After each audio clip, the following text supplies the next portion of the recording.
وإذا صرفت أبصارهم تلقاء أصحاب النار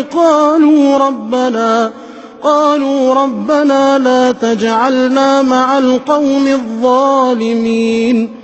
ونادى أصحاب الأعراف رجالا يعرفونهم بسيماهم قالوا ما أغنى عنكم جمعكم وما كنتم تستكبرون أهؤلاء الذين أقسمتم لا ينالهم الله برحمة ادخلوا الجنة لا خوف عليكم ولا أنتم تحزنون. ونادى أصحاب النار أصحاب الجنة أن أفيضوا علينا من الماء يوم ما رزقكم الله قالوا إن الله حرمهما على الكافرين الذين اتخذوا دينهم لهوا ولعبا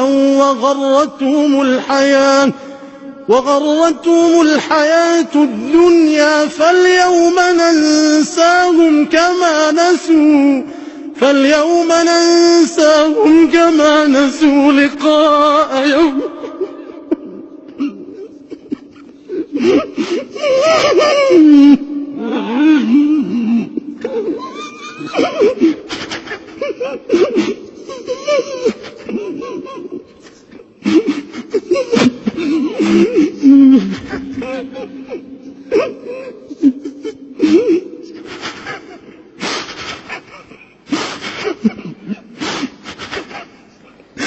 فاليوم ننساهم كما نسوا لقاء يومهم هذا وما كانوا بآياتنا يجحدون. ولقد